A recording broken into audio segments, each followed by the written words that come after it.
মাত্র ৩ লাখ টাকা ধার নিয়েছিলেন একটি চায়ের দোকানের ব্যবসা বাড়ানোর জন্য। ৬ বছর পর সেই ঋণ সুদে আসলে দাঁড়ায় প্রায় ৯.৫ লাখ টাকা। অবশেষে সেই অস্বাভাবিক সুদের ফাঁদ থেকে মুক্তি হয়ে ২০ লিটার দুধ দিয়ে গোসল করলেন বরগুনার বেতাগী উপজেলার কাজিরাবাদ ইউনিয়নের চান্দখালী বাজারের একজন সাধারণ ব্যবসায়ী মোহাম্মদ ছগির।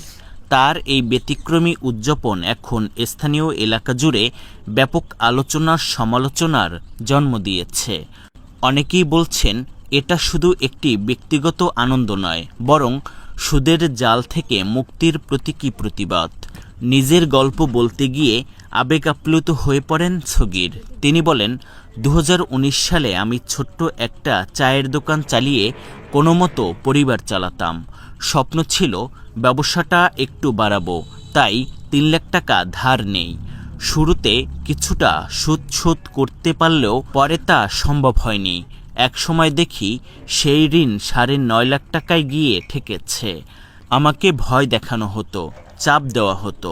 অবশেষে বাবার রেখে যাওয়া শেষ জমিটুকু বিক্রি করে ঋণ শোধ করি। এটা যেন একটি দুঃস্বপ্ন ছিল।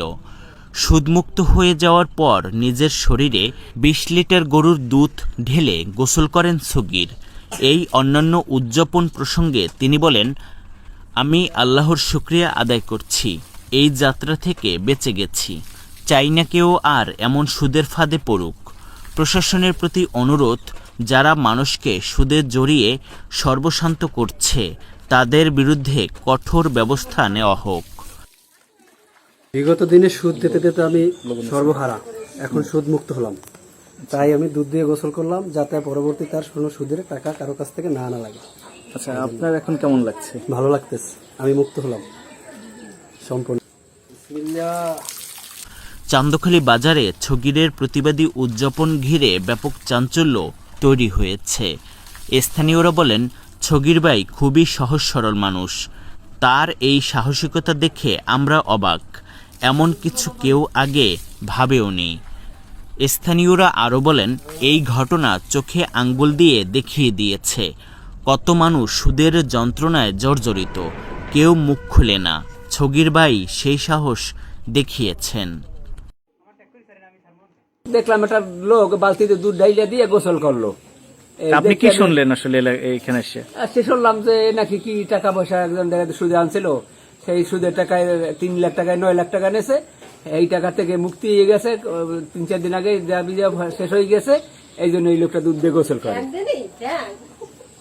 চান্দখালী ব্যবসায়ী ছগির ভাই, সে দুধ দিয়ে আজকে গোসল করছে বলে, সে বলে এত টাকা, অনেক টাকা মানে দিন আসছিল, অনেক টাকা সে সুদে আনছে। দিতে দিতে এখন খুবই ক্লান্ত হয়ে গেছে। তারপর আজকে দিয়ে শেষ করছে।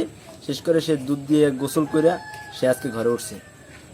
আচ্ছা, তো এই বিষয়টা আসলে তোমরা যেটা ইয়াং জেনারেশন আছো, তোমাদের কাছে কেমন লাগছে? এটা আমাদের কাছে অনেক দুঃখজনক ব্যাপার যে এরকম যেন কারোই যেন না হয়, যেন সবাই যেন ভালো থাকে। আর এইরকম যেন যারা সুদ ব্যবসায়ী আছে তাদেরকে একটা আইনের আওতায় আনা দরকার। ধন্যবাদ।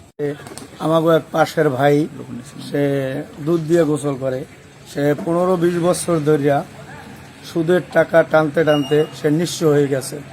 আজকে শুনলাম সে ঋণ মুক্ত হয়েছে, আল্লাহ তারে ঋণ মুক্ত করছে। আচ্ছা, এই সুদের বিষয়ে আপনি কি বলবেন? আসলে একজন মানুষ নিঃস্ব হওয়ার প্রধান হাতিয়ার হচ্ছে সুদ।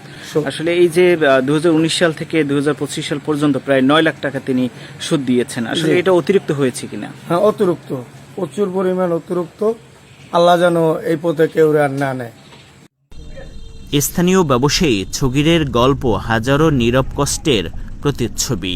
যখন রাষ্ট্র বা সমাজ সুদের ফাঁদে পড়া মানুষের জন্য যথাযথ পদক্ষেপ নিতে ব্যর্থ হয়, তখন এই ছগিরই হয়ে ওঠে প্রতিরোধের প্রতীক।